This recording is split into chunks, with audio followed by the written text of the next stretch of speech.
Welcome to part 2 of this special podcast on the Netflix show The Queen's Gambit. In this part, as promised, I will focus on the chess games of the show's protagonist, Beth Harmon. So I had an interesting challenge, but how to find the games, high-level games played by the top players, to make sure that these games fit the description, the original story in the book. You are listening to Kasparovchess.com podcast.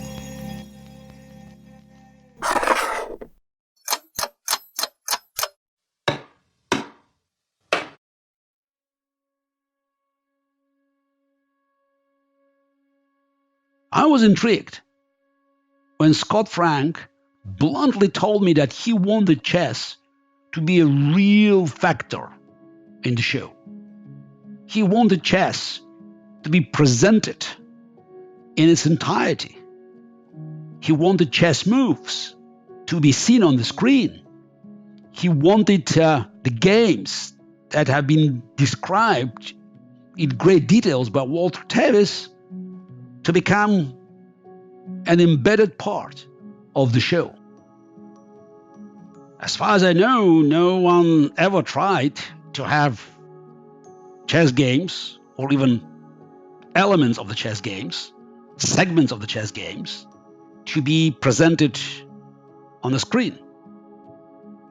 But Scott believed that it was very important to help opening up the characters, especially the Beth Harmon character, because her approach to the game, her concentration at the board could be a fatal attraction of the show. And Scott was right. His intuition did not betray him. So I had an interesting challenge. Many games described by Walter Tevis in great details, talking about moves here and there, queen goes there, rook goes there, attack, defense, pin, fork. But how to find the games, high-level games played by the top players, to make sure that these games fit the description, the original story in the book. Early games were not a real problem. Bruce Pandolfini could handle it, but going up, when Beth faced professional players and all the way to the very top, to the climax of the show, the game she played in Moscow, the decisive game against Soviet world champion Vassily Borgov. Many of these games needed an extra care. Extra care meant that I had to pick up games and then to call it doctor them, to use computer and to add new elements, new moves, to make sure that this new design of the game would follow Walter Tevis' narrative. First of all, I studied all these games. We split our task with Bruce, and I said I would provide choices for the key games where the book story provided us with very explicit instructions. Some of the challenges were not that hard. For instance, Beth's game against Baltic had a queen sacrifice. Queen takes knight and a forced mate. I looked in the database, had few choices, picked up eventually an old game by two Soviet masters, Nezhmetinov and Kasparovchess, played in 1955. Queen takes g6, queen takes knight, and mate in several moves. Some other games also could be used as played because they could fit the story, and I didn't have to make any interventions. I also have to add that it was not my decision to use my own game against Vassily and Topolov, the game that I played with Black and won in 1995, as the substitute for a Moscow game, live Harmon. That was Bruce's decision, though I have to say I did not object.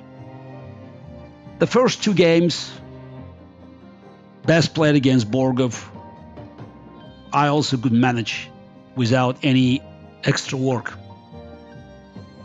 But I knew that for Moscow tournament, I would need to be exceptionally creative. First game, Harmon's game against former world champion Lutsenko. And it's based on a grandmaster game, Arshak Petrosian versus Volodya Akopyan, played in Yerevan, 1988. But that was a great improvement on move 38. And it was a computer-designed line with a temporary rook sacrifice. I was very proud of having this game being designed to show highest possible quality by Beth Harmon, beating former Soviet world champion. And it was played brilliantly by the actors on stage.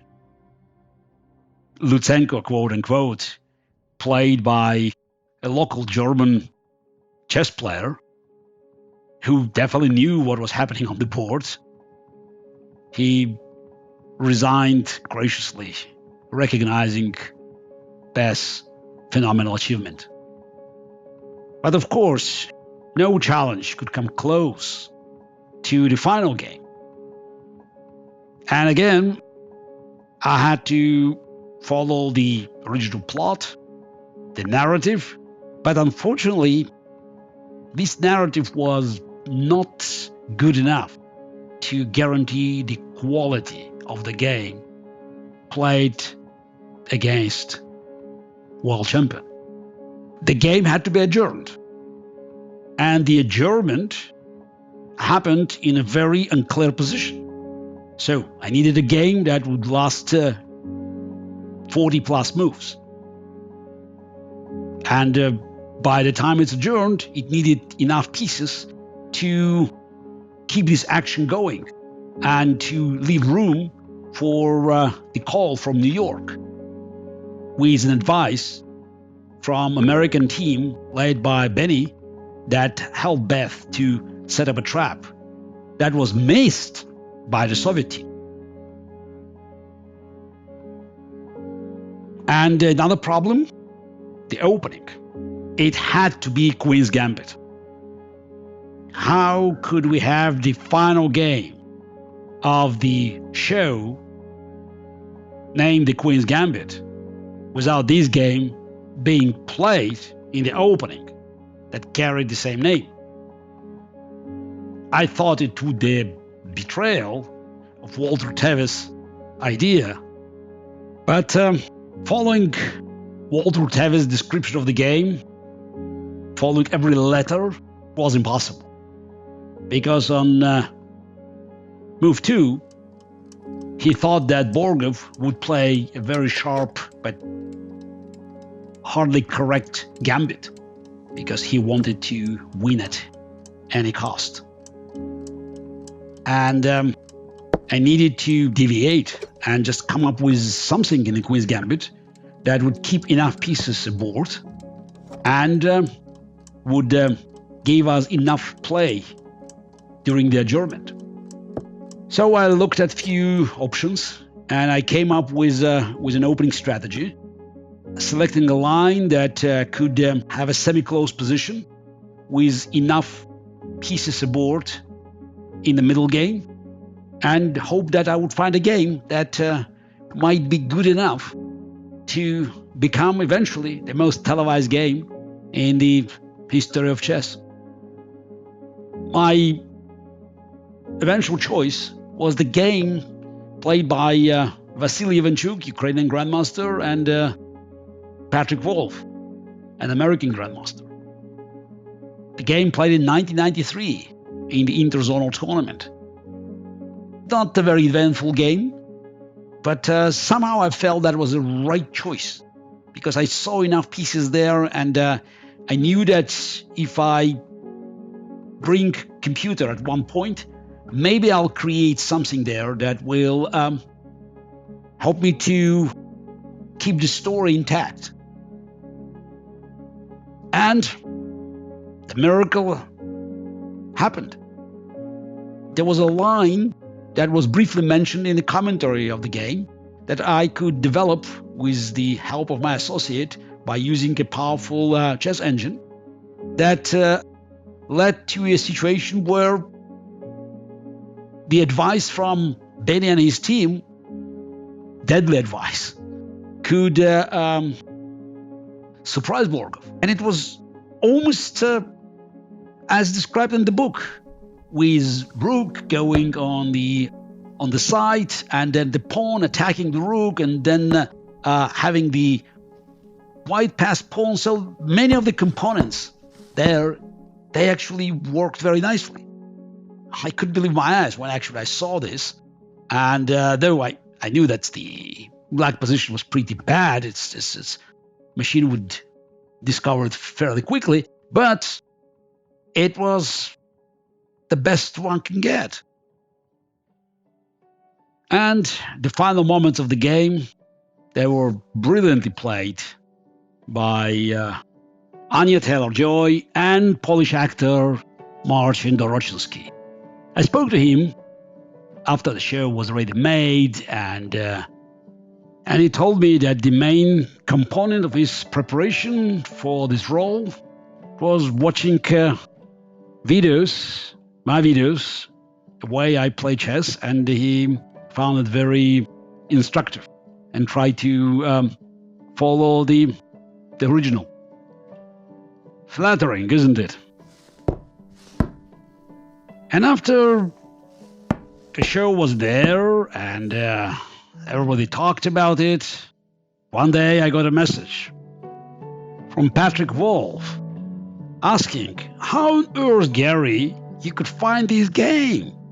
Not a big game, I already forgot about it. So I explained the rationale behind this search, and I guess Patrick was quite impressed. At the same time, Ukrainian television interviewed Vassily asking about this game. Nobody got an idea to ask Stockfish, one of the co-creators of the game. So I hope now you have an idea about all this chess work behind the scene that helped to make the story about Beth Harmon, an orphan girl, chess prodigy from Kentucky, one of the greatest online blockbusters. Thanks for listening. I expect we will be talking about more chess from real people in the next episodes.